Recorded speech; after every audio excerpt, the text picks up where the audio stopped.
1.5 cup ഗോതമ്പ് പൊടി. പിന്നെ അതിലേക്ക് ചതച്ചിട്ട് ഇടാൻ വേണ്ടിയിട്ടുള്ള സാധനങ്ങളാണ് നാളികേരം, ജീരകം, വെളുത്തുള്ളി, പച്ചമുളക്, ചെറിയുള്ളി, കറിവേപ്പില. പിന്നെ കുഴയ്ക്കുമ്പോൾ എള്ള് ചേർക്കുക.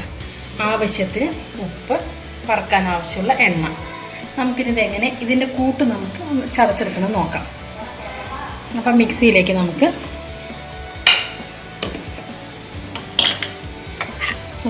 നമുക്ക് ജീരകം, വെളുത്തുള്ളി,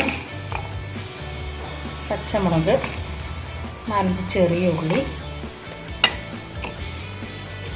തേങ്ങ ഒന്ന് ക്രഷ് ചെയ്തെടുത്താൽ മതി, അരയേണ്ട ആവശ്യമില്ല, ഒന്ന് ജസ്റ്റ് ക്രഷ് ചെയ്തെടുക്കുക. കറിവേപ്പിലയും ഇട്ട് കൊടുത്ത് നമുക്കൊന്ന് ക്രഷ് ചെയ്തെടുക്കാം. ആ തേങ്ങയുടെ കൂട്ട് നമ്മൾ ക്രഷ് ചെയ്തെടുത്തിട്ടുണ്ട്. ഇനി നമുക്ക് വേണ്ടത് ഈ ഗോതമ്പ് പൊടി. നമുക്ക് 1.5 കപ്പ് ഗോതമ്പ് പൊടി എടുത്തിരിക്കുന്നത്. അതിലേക്ക് നമുക്ക് ഒരു കപ്പ് വെള്ളം നമുക്ക് തിളപ്പിക്കാൻ വയ്ക്കാം. ഇത് നമുക്ക് ഈ മാവ് വാട്ടിയെടുക്കണം. നമുക്ക് ഉപ്പിട്ടിട്ട് ആ വെള്ളത്തിലോട്ട് കുറച്ച് ഉപ്പും കുറച്ച് വെളിച്ചെണ്ണ ഒഴിക്കുക. സ്റ്റവ് കുറച്ചിട്ട് നമുക്ക് ഈ 1 കപ്പ് വെള്ളം ഒഴിക്കുക. അതിലേക്ക് ആവശ്യത്തിന് ഉപ്പ്, 1 സ്പൂൺ വെളിച്ചെണ്ണ. അത് നല്ല മയം വരാൻ വേണ്ടിയിട്ടാണ്.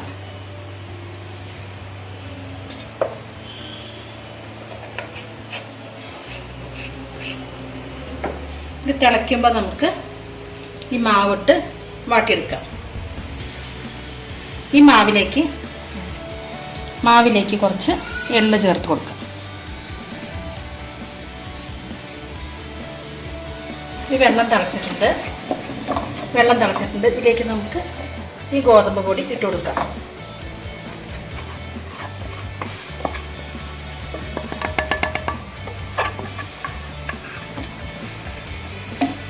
നന്നായിട്ട് നമുക്ക് വാട്ടിയെടുക്കാം.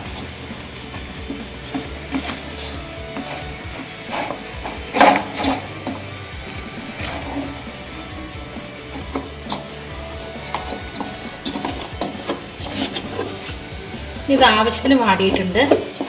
നമുക്കിതൊന്ന് തണുക്കാൻ വേണ്ടിയിട്ട് വയ്ക്കാം. മാവ് തണുക്കാൻ വേണ്ടിയിട്ട് ഒരു ബൗളിലേക്ക് ഞാൻ മാറ്റുന്നുണ്ട്. ഒരു ഇളം ചൂടോടുകൂടി നമുക്കിത് കുഴച്ചെടുക്കണം. എന്നാലേ അത് നല്ല മയം ഉണ്ടാവുള്ളൂ.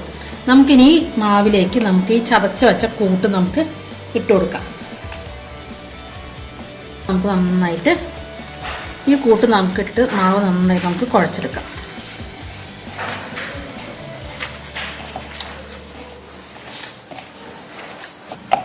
ഈ മാവ് നന്നായിട്ട് കുഴച്ചെടുത്തിട്ടുണ്ട്. ഇത് 5 മിനിറ്റ് റെസ്റ്റ് ചെയ്യാൻ വയ്ക്കാം. നന്നായി കുഴച്ചെടുത്തിട്ടുണ്ട്. ഒന്ന് ഗോതമ്പ് പൊടിയിൽ തട്ടിയെടുത്ത് നമുക്ക് കുറച്ച് കട്ടിയിലാണ് പരത്തേണ്ടത്.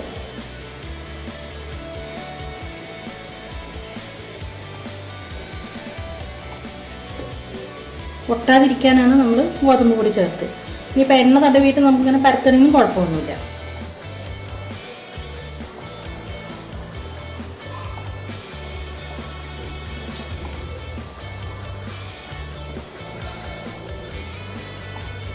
ഇല്ലാതെ കട്ടി കുറയരുത്. 1 ഇഞ്ച് കനമൊക്കെ നോക്കുന്നുണ്ടെങ്കിൽ പരത്തിയെടുത്തിട്ട് നമുക്കിത് ഒന്ന് മുറിച്ചെടുക്കാം. മുറിച്ചെടുത്ത് ഈ വലുപ്പത്തിൽ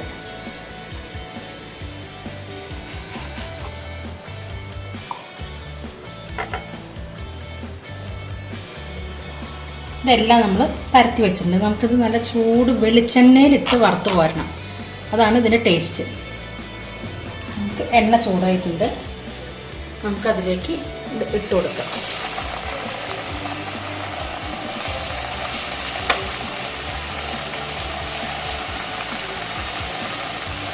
ഈ ഒരു ഭാഗം മൊരിഞ്ഞ് വന്നപ്പോൾ ഞാൻ തിരിച്ചിട്ട് കൊടുത്തിട്ടുണ്ട്. 2 സൈഡ് നന്നായി മൊരിയിച്ചെടുക്കണം. നമുക്കത് നല്ലപോലെ മൂത്തിട്ടുണ്ട്. നമുക്കിത് നല്ല പൊങ്ങി വന്നിട്ടുണ്ട്. നല്ലപോലെ മൂത്തിട്ടുണ്ട്. നമുക്കിത് എണ്ണയിൽ നിന്ന് കോരി മാറ്റാം.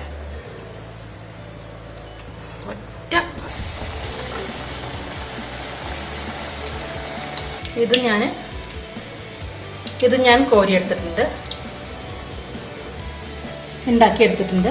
നമുക്ക് ഈ 1.5 കപ്പ് ഗോതമ്പ് പൊടി കൊണ്ട് നമുക്ക് ഏകദേശം ഒരു 10 എണ്ണം വരെ ഉണ്ടാക്കിയെടുക്കാം. നമുക്ക് ചെറുതാണെങ്കിൽ കുറച്ചും കൂടി ചെറുതായി നമുക്ക് ഉണ്ടാക്കാം. ഇതാണ് ഏറ്റവും നല്ല പരുവം. ഇത് നല്ല ടേസ്റ്റ് ഉണ്ട്. എല്ലാവരും ഒന്ന് ട്രൈ ചെയ്ത് നോക്കുക. എന്താ കാരണം നമ്മൾ സാധാരണ ഉണ്ടാക്കുക അരിപ്പൊടി കൊണ്ടാണ് വെളിച്ചെണ്ണ പത്തിരി ഉണ്ടാക്കുക. ഗോതമ്പ് പൊടി കൊണ്ട് വെളിച്ചെണ്ണ പത്തിരി ഉണ്ടാക്കി എല്ലാവരും ഒന്ന് കഴിച്ചു നോക്കൂ, ഒന്ന് ട്രൈ ചെയ്ത് നോക്കൂ. എന്നിട്ട് അതിൻ്റെ ഫീഡ്ബാക്ക് എൻ്റെ കമൻറ്റ് ബോക്സിൽ അറിയിക്കും. ഇനി ഇതിൽ വല്ല മാറ്റങ്ങൾ വരുത്തണമെങ്കിൽ നിങ്ങൾ പറഞ്ഞാൽ ഞാൻ അതുപോലെ മാറ്റങ്ങൾ വരുത്തിയിട്ടും ചെയ്യാം. അപ്പോൾ എല്ലാവരും ഒന്ന് എൻ്റെ ചാനൽ സബ്സ്ക്രൈബ് ചെയ്യൂ, ലൈക്ക് ചെയ്യൂ, ഷെയർ ചെയ്യൂ. Thank you.